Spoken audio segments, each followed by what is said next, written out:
Fala, torcida tricolor! Nesse sábado, São Paulo veio para Atibaia disputar um jogo-treino com o Red Bull Bragantino no Centro de Desenvolvimento e Performance do clube. A atividade serviu como mais uma etapa da preparação do tricolor para a sequência da temporada. O jogo-treino seguiu critérios semelhantes com o realizado no sábado passado contra o Juventus. Foram disputados 2 tempos de 45 minutos. Ao longo desse tempo, o técnico Dorival Júnior pôde observar o comportamento da equipe em diferentes situações, além de testar variações na escalação. No jogo-treino de hoje, o tricolor concluiu mais uma semana de preparação. Na semana que vem, o grupo segue o cronograma de treinamentos e você confere as informações. Pausa de 5 segundos para pedir a sua ajuda ao nosso canal com o seu like e se inscrever se ainda não for um inscrito. Para poder fechar com o XP, nosso tricolor não teria que virar quase um clube empresa. Esse formato me parece uma SAF enrustida. Foi o que eu falei ontem, José. A proposta, vamos lá, vamos esclarecer para vocês, porque tem muita gente confundindo, e isso aí é bom para vocês. Ó.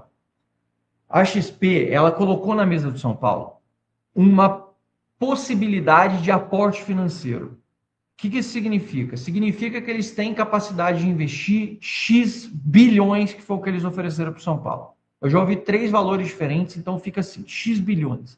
Vamos imaginar que seja aqui na casa do próximo de 2 bi. Tá? Estamos supondo um número. Como que o São Paulo pode receber esse dinheiro dentro do clube? De algumas formas, como fundo de investimento, como empréstimo, cedendo contrapartidas como Morumbi, como patrocínio, como empréstimo, não sei o que seria também um empréstimo maquiado, ou transformando o clube em SAF. O que a XP propôs para o São Paulo? Não fez uma proposta definida desses modelos. Falou para o São Paulo que bota esse dinheiro com uma proposta de rentabilidade não, de retorno esperado de Y, ofereceu X com retorno esperado de Y ao longo do tempo e queria garantias Z. Tá? Estou usando aqui as incógnitas. O Maciço ficou de fazer o quê? Estudar a melhor forma de conseguir encaixar essa forma de receber esse aporte dentro de uma possibilidade estatutária que ele consiga levar para o conselho e ser validado pelos conselheiros. Isso não quer dizer que você vai ser validado, isso não quer dizer que o modelo vai ser bom, isso não quer dizer nada. Isso quer dizer, José, que tem a possibilidade de receber o aporte desde que a gente consiga fazer o modelo, encaixar na proposta estatutária que nós temos e encaixar dentro de um modelo que os conselheiros aprovem. Se você me perguntar se eu acredito que os conselheiros vão aprovar um modelo antes da eleição, eu te respondo, não acredito. É possível que a XP consiga botar uma proposta e depois levar um modelo para o próximo presidente? É possível. O próximo presidente vai querer? Não sei. O próximo presidente vai querer também aceitar uma proposta do Diego Fernandes, se é que ele vai apresentar, porque ele ainda não apresentou até hoje nenhuma proposta e nenhum estudo. O estudo dele ficou previsto para setembro. Relembro a vocês, na reunião que ele teve com o Maciço e com os aliados do Maciço, que estão no comando do clube hoje, ele ficou encarregado e fez uma promessa de entregar um estudo para encaixar investimentos no São Paulo, para daí sim o Maciço levar isso para o conselho e uma vez isso aprovado, aí o Maciço dá o que ele quer. É uma carta liberando ele para, em nome do São Paulo, poder negociar com investidores do exterior para poder aportar dinheiro no São Paulo. Por que o Maciço não dá esse dinheiro antes? Porque ele não apresentou modelo nenhum. Ele só falou, eu acho legal o modelo do Fluminense. Meu filho, achar legal, eu também acho legal a Ferrari que acabou de passar na rua ali. Outra coisa é eu falar, toma aqui minha proposta e toma aqui o lastro para comprar essa Ferrari. É essa a diferença. Espero que eu tenha respondido você, José, e outras pessoas ficaram na dúvida. Porque tem gente achando que a proposta está na mão e os caras estão lá, é só falar sim com a proposta da XP e a gente vai ser bilionário. Não é assim que funciona, tá? Espero que eu tenha esclarecido isso aí. Porto quer empurrar esse zagueiro para bater valores do William Gomes na venda futura. Olha que você tem um ponto. Eles podem estar tentando comprar parte dos direitos do William Gomes, que eles estão sabendo que está valendo muito, principalmente porque ele foi, como vocês estão vendo aqui, ó, na lateralzinha, recebeu o prêmio de principal gol, do gol mais bonito do ano em Portugal, que foi o gol que ele fez em Alvalade contra o Sporting, quando o Porto ganhou. Lembrando que ele foi campeão pelo Porto sendo um dos principais jogadores do time do Porto nessa época. O Caleri pode sair? Então, o Caleri está aqui na imagem pelo seguinte: nós viramos o mês de julho. E com a virada do mês de julho, meu amigo Kaique, sabe o que acontece? Sete jogadores do São Paulo estão em período de possibilidade de assinar pré-contrato com outras equipes. O que isso significa? Que o São Paulo pode sim ver o Caleri assinar pré-contrato com algum clube, se ele quiser. Luan, Yang, Lucas, Caleri. Quem mais? Matheus Belém. Tem mais um, desculpa. Não estou conseguindo lembrar agora. E tem mais um jogador que o São Paulo, o Yang, o São Paulo pode perder de assinatura de pré-contrato e pode sair para outras equipes. Inclusive, muitos desses, vocês sabem bem, já estão até liberados para procurar e conseguir outros clubes, que é o caso, por exemplo, do Yang, do Luan, etc. Rafael Bueno Mendes, Zanca, bom dia. Há um prazo de perspectiva para Macis posicionar XP, se eu não me engano, é até o fim de agosto. Doutor Irepifânio, seu projeto da Torre previu investimento de 1,5 bi para modernizar o estádio. Como a XP quer pagar dívidas e reforma o estádio por apenas 1,7? Se você tivesse ouvido o que eu falei, você ia entender que a proposta deles é de aporte financeiro. Não tem para onde vai determinadamente o dinheiro. Isso foi o que eu ouvi. Então eu vou partir da premissa do que eu ouvi. Fala, Marcelo Ribeiro, bom dia, melhora para sua mãe. Lembra que você disse que negociados com a camisa 8 estava indo bem. Tem alguma informação sobre o nome, se alguma negociação andaram? Não tive mais nenhuma informação e mais. Essa negociação era tocada pelo Rui Costa. Depois da saída dele, não ouvi mais nada. Zanca, o Newton fechou com o São Paulo? O Newton, sim. Falta só o Ferrarese dar ok para o Botafogo, meu amigo Gasliza Cor. Está uma boataria de que a Copa está armada para Portugal ser campeão em 2026 em cima do México para consagrar o Cristiano Ronaldo. Eu não consigo nem responder sem fazer uma careta para você, William. Zanca, faz tempo que eu não ouço falar do David Neres. Não seria interessante tentar um empréstimo? Ele está machucado, querido. Por isso que você não está ouvindo falar dele. Ele estava sendo destaque do Napoli. Foi campeão italiano ano passado, sendo protagonista e vinha sendo um dos principais jogadores até se lesionar. Tá bom? Vamos falar sobre os bastidores políticos do São Paulo. Acho que tem algumas coisas importantes para vocês começarem a entender também alguns cenários políticos, o que algumas pessoas estão confabulando, estão conversando, porque eu acho que é importante, até visando essas eleições, tá? A gente vai bater um pouquinho nessa tecla de eleições, só um pouquinho, fugir um pouquinho, né, da pauta de mercado da bola e tudo, porque eu acho que é importante você saber o que está rolando. Primeiro ponto, a gente vai precisar entender que hoje há uma separação muito clara entre o Conselho do São Paulo.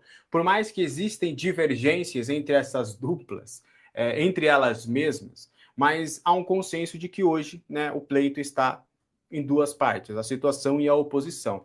A oposição tem batido cabeça, né, tem tido, não a antiga oposição, mas a nova oposição que tem se criado tem batido cabeça. Então a gente vai falar um pouquinho sobre isso. A eleição do São Paulo está marcada inicialmente para a primeira quinzena de dezembro, tá? Então deve ser depois ali das competições. O próximo presidente será eleito para o ano de 27, 28 e 29. E aí essa eleição vai ter duas etapas importantes. A primeira é a escolha dos novos conselheiros vitalícios, que isso vai acontecer entre julho e agosto. E a eleição de novos conselheiros previstas para novembro. E isso vai ajudar bastante, a ajudar no pleito, a ajudar nos votos, porque hoje a coisa está bem dividida. Vocês viram, por exemplo, no caso do Outem, que por 2 votos ele acabou não tendo a sua suspensão. O estatuto ele prevê 260 cadeiras no máximo no Conselho Deliberativo. Atualmente o colegiado só tem 249. Então tem essas vagas abertas aí para o próximo triênio. São 9 grupos políticos hoje oficiais no São Paulo, e tem alguns conselheiros que se colocam como independentes ainda. Estavam no Participação, estavam em outros grupos e preferem neste momento se colocar numa situação de independentes, tá? Com o impeachment do Casares, houve uma dissipação, né? O cenário político mudou demais. E então, hoje, talvez, até muita gente com quem a gente conversa do Conselho, que estão há muitos anos, eles falam que fazia um bom tempo que não havia tantas articulações assim no ano eleitoral como tem acontecido agora, até porque as últimas eleições eram meio que cartas marcadas. A gente já tinha um candidato que seria favorito e um grupo que acabaria ganhando. E aí agora, nesse momento, os grupos políticos estão separados da seguinte forma. A gente tem a situação, tá? Que tem os grupos políticos. A situação hoje ela é formada pelo grupo Vanguarda, que é o grupo do presidente Júlio Casares, do presidente Arrim Assis, o Legião, que é o do Belmonte e que atualmente está sendo coordenado pelo Vinícius de Medeiros. Esse nome é importante você guardar, porque a gente vai falar bastante dele daqui a pouco. Tem o grupo Participação, que era o grupo do Casares, que é o grupo do Leco e era o grupo do Carlos Miguel Aidar, dos últimos presidentes, e também era do Juvenal Gilvencio. O grupo Participação tem como histórico ter presidentes do São Paulo. E teve uma debandada de um monte de conselheiros por conta das questões do Casares. Tem o Sempre Tricolor, o Somos SPFC e o Super. Juntos eles têm algo em torno de 50% do conselho, um pouquinho mais talvez do que 50% do conselho. A gente pode colocar de 50% a 55% do conselho deliberativo do São Paulo hoje, tá? Já a oposição, oficialmente, ela é formada pelo Salve o Tricolor Paulista, que é a antiga oposição dos nomes de Caio Forjaz, Flávio Marques, Médicis, Marco Aurélio Cunha, Edson Lapola, enfim, dessas pessoas. O Salve o Tricolor Paulista tem o Força e a criação do Novo São Paulo, que é uma debandada de vários outros conselheiros, por exemplo, como Vinícius Pinotti, Dauro Speranzini, Rogério Caboclo, entre outros. Atualmente, eles ficam com o restante, né, dos conselheiros do São Paulo. Acho que a gente pode colocar 40 a 45, eu não colocaria 50-50 cara a cara. Eu colocaria algo em torno de realmente de 40%, 45%.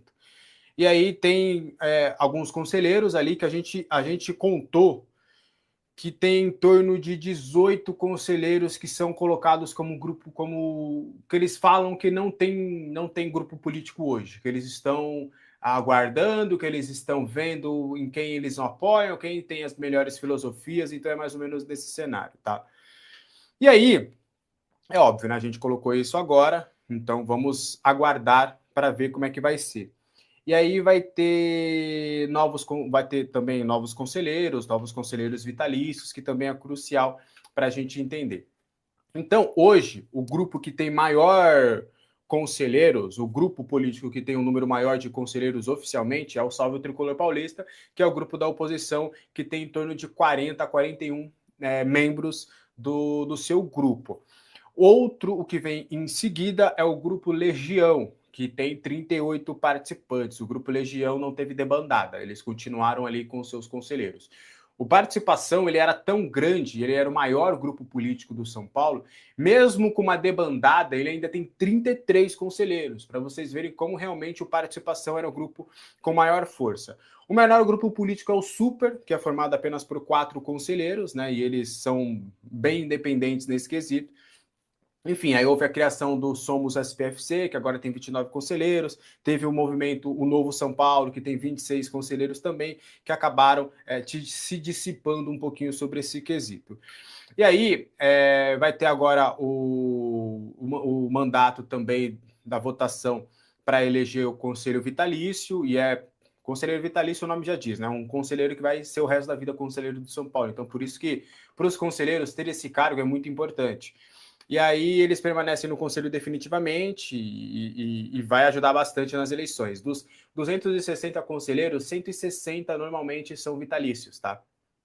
Então, neste ano, 10 novas vagas serão preenchidas em uma eleição que deve ali contar basicamente com o apoio, por exemplo, o papel do Conselho Consultivo é muito importante para isso. Então, por isso que colocaram o Ferreira Alves como presidente do Conselho Consultivo, depois ali do Outen ter sido absolvido, foi uma manobra política que eles fizeram também da oposição para conseguir também colocar conselheiros vitalícios deles, talvez, dentro deste grupo.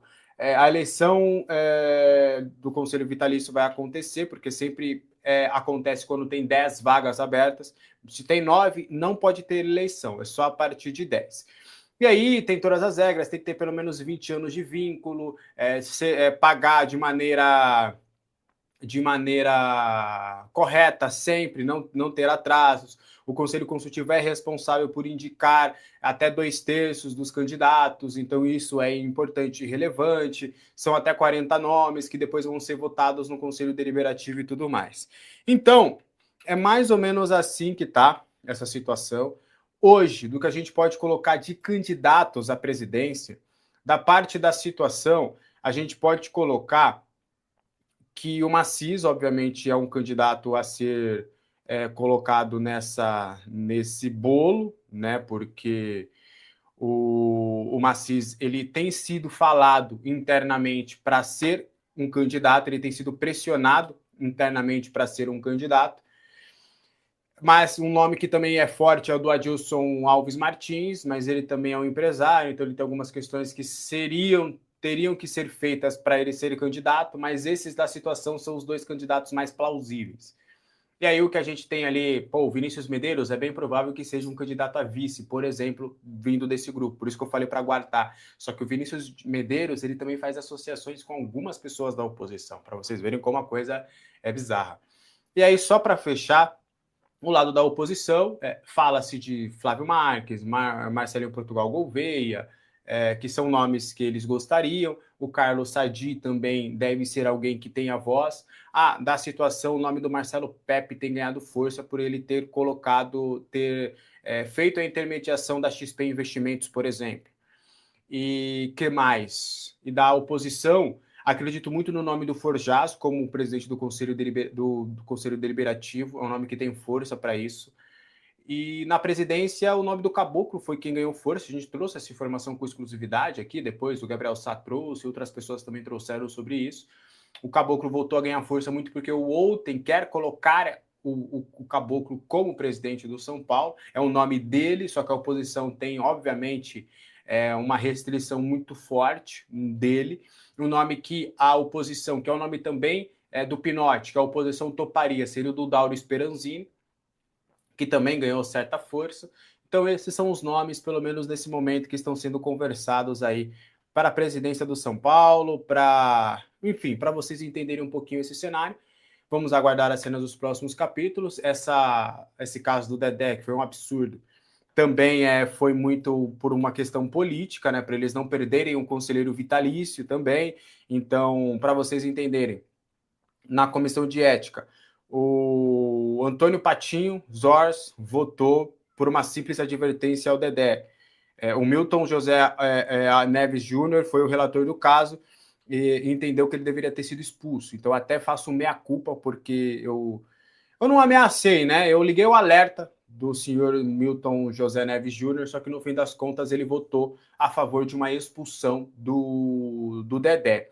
O Luiz Braga também acompanhou o voto do relator, então foram 2 votos, né? O Luiz Braga e também o Milton José Neves Júnior foram os 2 únicos dos 5 que votaram a favor da expulsão do Dedé. Então acho que é importante também a gente não colocar a comissão de ética como um todo na culpa do Dedé, porque teve 2 pessoas pelo menos, e olha que eu já tive algumas restrições ao Luiz Braga, porque ele já foi um apoiador do Casares em um outro tempo, depois ele foi acabando perdendo força nesse apoio e tudo, e começou a ser uma pessoa importante nessa limpa do clube, né? Não coloco minha mão no fogo por ninguém, mas reconheço quando a pessoa faz alguma coisa importante. Ele foi o relator do caso da Mara Casares e do Douglas Schwartzman também, enfim. E o José Edgar Galvão, ele... Ai, caramba. O José Edgar Galvão, ele teve o voto basicamente de Minerva. E ele descartou basicamente a expulsão e sugeriu a expulsão e sugeriu uma suspensão simples. O Marcelo Felipe Nélio Soares, que é conhecido lá como Gato, e eu já tive contato com o Marcelo Nélio, ele foi o... Enfim, a gente tinha conversado já. Ele seguiu as ordens, né, do pessoal lá e acabou votando assim como o José Edgar Galvão. E aí, como o Patinho já tinha votado por uma simples advertência e ficou um empate, né? Ficou uma simples advertência, 90 dias e coisa. E aí acabaram tendo que escolher para uma maneira estatutária apenas a suspensão, então o parecer da Comissão de Ética foi para suspensão. Agora vamos aguardar as cenas dos próximos capítulos para entender o que será no Conselho Deliberativo. Beleza? O que você achou desse cenário político todo do São Paulo? Ficou claro para você toda essa situação? Eu quero saber a opinião de vocês aí nos comentários, tá? Mas o São Paulo tem um X9 infiltrado lá dentro, um rival infiltrado e trabalhando para o clube. Recentemente, o São Paulo abriu um processo seletivo para a contratação de um professor, um técnico. A vaga é para atuar ali em regime CLT em uma escola de futebol em Cotia. Até aqui, não há nenhum problema nisso, tudo tranquilo, comum, acontece aí todos os anos, né? O maior problema é aonde foi divulgada essa vaga, né? Foi quem que divulgou? Foi o professor Dr. Vinícius Hirota, ele que divulgou essa vaga aí, né? E qual que é o problema, bicho? O problema é que o Hirota, ele é gerente de esportes terrestres do Corinthians. O cara tem um cargo no rival e está falando em nome do São Paulo. A vaga é para o professor ali trabalhar, né, com atletas entre 8 e 17 anos, participando da formação dos atletas, né? Não à toa o São Paulo perde tantos talentos aí de maneiras, assim, esdrúxulas, né? Patéticas. Muitos vão achar que é algo pequeno, né? Em relação a todos os problemas que o São Paulo enfrenta, isso é o mínimo. E talvez você até tenha razão, mas isso faz parte da raiz do problema do São Paulo. Ter um rival trabalhando pro clube é bizarro. Ah, mas isso no Conselho Deliberativo, os caras que tomam a decisão no clube, a maioria ali tem um monte de... Na verdade, tem um monte de corintianos, tem palmeirenses, tem flamenguistas, tem vascaínos, tem santistas, tem. Mas um erro não justifica o outro. Por isso que eu falo que o São Paulo precisa de uma faxina urgente. Tem que limpar geral lá de dentro. Não pode sobrar nenhum. Essa é nada, né? O problema é que até agora o Ferrarese ainda não deu o aval para a concretização da negociação. E por conta disso ainda não aconteceu o anúncio oficial, tá? O São Paulo segue otimista aí pelo acordo, pelo anúncio oficial da operação. Contudo, ainda depende ali da aprovação de Nahuel Ferrarese. O Botafogo precisa também se acertar, acertar as bases contratuais com o zagueiro venezuelano, né? Bom, em crise financeira, o clube carioca precisa rebolar, né? O Botafogo tem 5 transfer ban na FIFA vigente, né, hoje. A expectativa é que essas punições sejam encerradas aí até o dia 20 deste mês, quando abre a janela de transferências aí da FIFA. O São Paulo também precisa resolver algumas pendências financeiras com o Ferrarese, ou seja, o Ferrarese, irmão, o cara ali vai ditar o que vai acontecer em relação ao Newton, porque o São Paulo tem dívida com o Ferrarese, o Botafogo tem que resolver a questão contratual, então é o Ferrarese que vai ditar quando que vai ter esse anúncio da contratação de Newton no São Paulo, se é que vai ter, né? Bom, então o São Paulo precisa acertar essa pendência financeira antes da conclusão da negociação com o Newton. Com o Newton tá tudo acertado. Bases salariais, tempo de contrato, com o Botafogo também tudo certo, questão com a Jacuipense já foi superada, resta apenas o aval, o sim do Ferrarese, ou seja, nada está fechado ainda, mas está bem encaminhada. A informação é que a operação está aí praticamente 80% acertada. Então tem muita água para rolar ainda, tá? Aguardemos os desdobramentos. O São Paulo segue otimista. O Newton, como todo mundo sabe, é um pedido de Dorival Júnior, que tem pressa para ter o jogador à disposição aí para essa intertemporada. E o Lucas Moura segue aí se recuperando de uma cirurgia, né? Ele teve uma lesão muito grave. Muita gente considera, até mesmo ele considera, a pior de sua carreira. Ontem ele postou um vídeo mostrando o processo de evolução, né? Deixando ali a bota ortopédica, deixando as muletas e andando sozinho, fazendo algumas atividades. São 2 meses aí já de recuperação de Lucas Moura, que tá bem confiante em sua plena recuperação, né? E de acordo com o jornalista Rafael Emiliano, São Paulo e Lucas avançaram pela renovação de contrato do atleta, significativamente, tá, o avanço. No vídeo, ele não fala em relação ao novo tempo de contrato nem de valores. Em relação ao novo contrato, eu ouvi dizer aí, rapaziada, que seria até o final de 2028, com possibilidade de renovação automática em caso de metas estabelecidas serem atingidas por mais uma temporada. Já sobre salários, não há nenhuma informação até o momento. Até então, as partes aí voltariam a negociar após a Copa do Mundo, mas parece que teve uma conversa entre o Lucas e a diretoria São Paulina nessa semana e o atleta revelou o desejo de permanecer no tricolor. Sua volta aos gramados para os jogos, né, está prevista apenas para 2027. Mas se tratando de Lucas Moura, num cenário mais otimista, ele pode retornar em novembro, né? Só que vamos colocar lá para 2027 que ele vai estar mais pleno, né? Em 100% mesmo.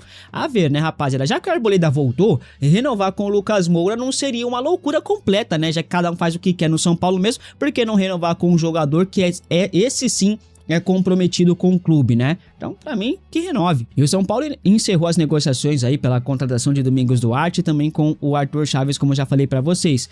Mas a diretoria, ela segue no mercado em busca de um novo zagueiro. Vai contratar apenas mais um, tá? Surgiu um novo nome que estaria na mira do clube do Morumbi. Segundo alguns portais e alguns jornalistas, o São Paulo demonstrou interesse na contratação de André Amaro. O zagueiro português de apenas 23 anos está livre no mercado após não renovar o seu vínculo com o Al Rayyan do Catar, tá? Logo de cara já anima a diretoria São Paulina por estar livre no mercado e poder assinar de graça com qualquer clube, né? É totalmente o que o São Paulo busca aí no mercado. São Paulo enfrenta a crise financeira e busca contratações de baixo custo e também de investimento que não seja imediato, né? Como eu falei, o Amaro estava no Al Rayyan do Catar e não renovou seu contrato lá. São Paulo trata a zaga como um setor que precisa de reforço de forma urgente, é emergencial, né? O Tricolor tentou a contratação de Felipe Silva do Porto B sem sucesso, o Porto tá pedindo nas alturas. Existe sim a chance de o São Paulo tentar a contratação de André Amaro. Não há proposta na mesa ainda, mas o São Paulo está de olho no jogador, monitora de perto a situação do atleta. São Paulo vê André Amaro como uma oportunidade de mercado. A questão financeira também chama a atenção, já que o Amaro, mesmo jogando lá no Catar, ele não recebia um salário assim considerado alto para padrões de Catar, não era tão alto não, tá? O português está na mira do São Paulo há pelo menos 2 meses. Bom, gravem esse nome aí, André Amaro. Pode ser que o São Paulo abra negociações por sua contratação. Vamos aguardar, tá, rapaziada? Você aceitaria André Amaro no São Paulo? Acha que pode ser um bom reforço pro tricolor aí para reforçar a zaga São Paulo? A movimentação política e os bastidores no São Paulo seguem quentíssimos durante a pausa para a Copa do Mundo. Neste sábado, 4, o Grupo Nova Era Tricolor entregou uma lista de exigências para o presidente Harry Macis, no Clube Social. Os integrantes do movimento, com cerca de 100 sócios do clube, fizeram algumas reivindicações de cunho imediato, com 3 pedidos prioritários já para a continuidade do ano tricolor. Os jogos em que o Morumbi não estiver disponível terão de ser realizados na cidade de São Paulo, sem mais mandos no interior ou Santos. Contratação de 2 nomes de peso para reforçar o elenco neste segundo semestre. Abaixar os preços dos ingressos com setores populares. O Nova Era solicitou em carta entregue a Macis que quando o estádio do Morumbi estiver ocupado para shows, o que frequentemente vem ocorrendo nos últimos anos, o clube priorize os mandos em estádios na capital paulista. De acordo com os reclamantes, realizar partidas no interior de São Paulo ou na Baixada reduz consideravelmente a presença da torcida tricolor, além de perder a força do Morumbi e causar prejuízos financeiros. Por fim, a solicitação cita os valores dos ingressos no Morumbi, pedindo preços verdadeiramente populares para os setores de arquibancada do estádio, especialmente pelo Brasileirão. O preço recomendado pelo Nova Era foi de R$ 20 para os lugares mais baratos.